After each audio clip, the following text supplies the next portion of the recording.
Mes chers amis, il y a une puissance ici-bas qui triomphe de toutes les puissances. Une puissance plus forte que tous les grands de la terre. Une puissance qui, ayant une fois saisi une croix, ne la lâche jamais, malgré les prières, les larmes, les efforts désespérés. Une puissance enfin inexorable et invincible. Cette puissance, c'est la mort. Car la mort triomphe de toutes les résistances. Elle abaisse tout sous son inflexible niveau. Riches et pauvres, savants et ignorants, grands et petits, elle les renverse tous pour les jeter tous au fond d'un même tombeau, en sorte qu'il semble vrai de dire que rien sur la terre n'est plus fort que la mort. Cependant, chers amis, un jour, la mort fut vaincue et contrainte de rendre sa proie. Un homme qui était mort depuis 3 jours, sortit vivant de son sépulcre et debout sur sa pierre renversée, il put jeter à la mort ce défi sublime. Ô mort, où est ton aiguillon? Ô mort, où est ta victoire? Cet homme, mes amis, c'est Jésus-Christ, Fils de Dieu fait homme, dont le monde chrétien célèbre aujourd'hui la résurrection avec une immense allégresse. Mes chers amis, je vous ai parlé de lui durant ces jours saints, je vous l'ai montré humilié dans sa passion et torturé dans les douleurs inexprimables de son crucifixion. Combien je suis heureux, mes amis, de vous le présenter aujourd'hui dans la gloire de sa résurrection. Pénétrons donc dans les divines profondeurs de cet événement d'une si grande importance, unique dans les annales de l'humanité, afin d'y puiser une foi plus vive. Ces 3 sombres journées sont maintenant évanouies. Le Christ est ressuscité. Les saintes femmes, Pierre, Jean, les 11 puis les disciples, pendant 40 jours, l'ont vu, ont parlé, ont vécu avec lui. Et sa résurrection a confirmé la certitude qu'ils savaient que leur Maître Jésus était le Fils de Dieu. La résurrection est pour les apôtres et pour tous les chrétiens la preuve fondamentale de la divinité de Jésus-Christ. Et parce qu'il est le Fils de Dieu, notre Seigneur a réalisé ce que nul homme n'a pu faire. Il a réussi à se faire croire, à se faire aimer, à se faire adorer. Notre Seigneur a demandé la foi en sa parole et en sa personne. Et il l'a obtenu. Il s'est présenté au peuple juif comme un maître apportant une doctrine nouvelle, et dès les premiers jours où il parle dans les synagogues, les Juifs sont dans l'étonnement. Où a-t-il appris ce qu'il enseigne? Sa science, en effet, dépasse toutes les données humaines. Elle nous apprend les grands mystères de notre religion, et pour la vie présente, et pour la vie future. Et cette science, où l'a-t-il puisée? En Dieu son Père. Ma doctrine, dit-il, n'est pas de moi, mais de celui qui m'a envoyé. Si quelqu'un fait la volonté de Dieu, il saura, par son expérience, que ma doctrine est de Dieu. Parce que sa doctrine vient de Dieu.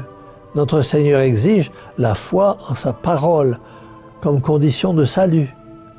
Celui qui croit en moi sera sauvé. Celui qui croit aura la vie éternelle. Il rappelle cet enseignement à Marthe à l'heure où il vient ressusciter son frère Lazare. Je te le dis, celui qui croit alors même qu'il serait mort vivra. Et cette foi, il l'obtient. Cette foi en Jésus ressuscité, vrai Dieu et vrai homme, c'est la foi des millions de chrétiens dans tout l'univers. Depuis plus de 20 siècles, la doctrine de Jésus-Christ ressuscité, étudiée par les plus belles intelligences, est la seule qui réponde aux besoins de l'âme humaine. La morale de Jésus-Christ ressuscité est la seule qui maintiennent les hommes dans la vertu et règlent d'une façon équitable les relations sociables. La foi en Jésus-Christ ressuscité, c'est la vraie lumière, la vraie force, la vraie consolation.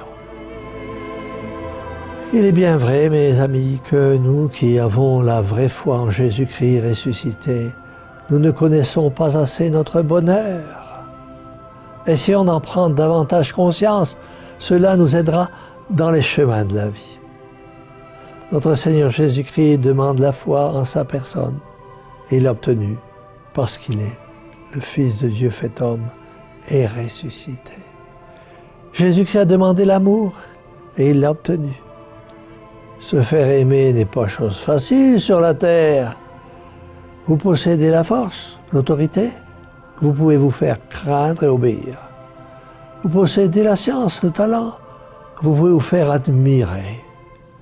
Mais se faire aimer, ouvrir une âme et s'y installer en maître, voilà qui est souverainement difficile, et voilà ce que Jésus a fait. Notre Seigneur veut être aimé, et nous constatons dans l'Évangile cette douce et puissante attraction qu'il exerce sur les âmes. Jésus veut être aimé de tous les hommes. Si tant d'hommes se sont convertis à la parole de Saint Pierre au matin de la Pentecôte, c'est que Jésus les avait préparés depuis longtemps déjà en gagnant leur cœur. Jésus veut être aimé au-dessus de tout. Dieu étant l'amour infini, a déposé dans le cœur de l'homme une étincelle de ce brasier ardent qu'il est lui-même. C'est pour cela que l'amour est la plus grande puissance humaine et qu'il crée des liens uniques au sein de la famille et entre les amis. Si grand, si noble, si sacré que soit l'amour familial et l'amitié, puisque c'est Dieu qui a créé ces liens entre les hommes, mais au-dessus règne en maître l'amour de Dieu. Aussi Jésus devait dire, si quelqu'un aime son père, sa mère, son époux, son épouse, son fils, sa fille, plus que moi, il n'est pas digne de moi.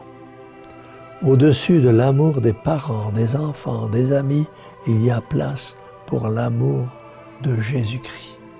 Et cet amour, il l'a obtenu. Jésus avait annoncé, quand j'aurai été élevé de terre, j'attirerai tout à moi. Si Jésus a souffert, s'il est mort pour l'humanité, les chrétiens ont su souffrir et mourir pour Jésus ressuscité.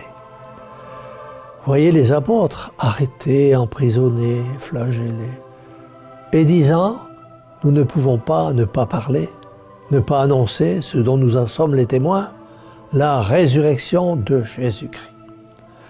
Voyez aussi, mes chers amis, l'amour des chrétiens des premiers siècles, des martyrs, pendant 3 siècles, et dans toutes les persécutions aujourd'hui encore, dans tous les pays, vous trouverez les chrétiens qui acceptent la souffrance et la mort plutôt que de renoncer à leur foi, proclamant par leur souffrance que Jésus est bien ressuscité.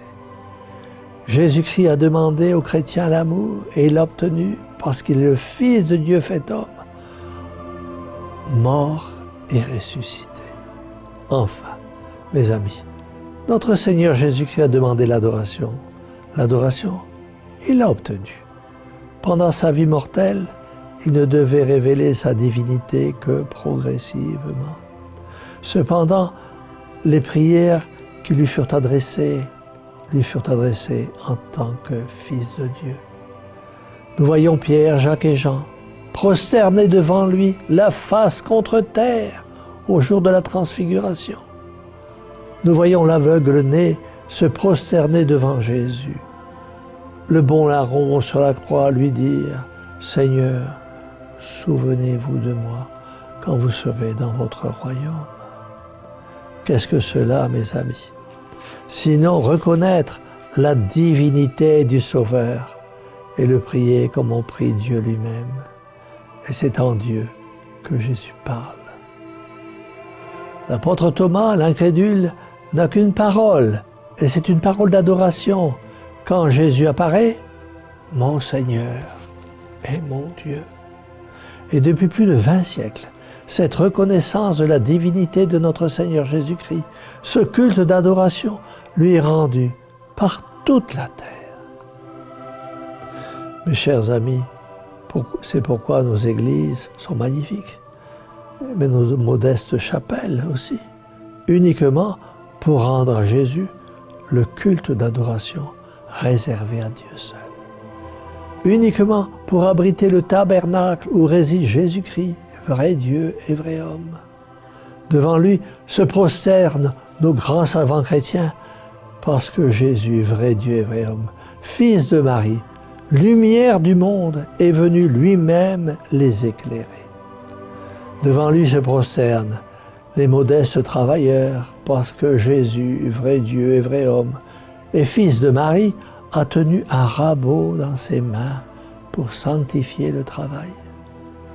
Devant lui se prosterne l'impressionnant cortège de toutes les douleurs humaines, parce que Jésus, vrai Dieu et vrai homme, et fils de Marie, a souffert pour nous aider à porter nos misères.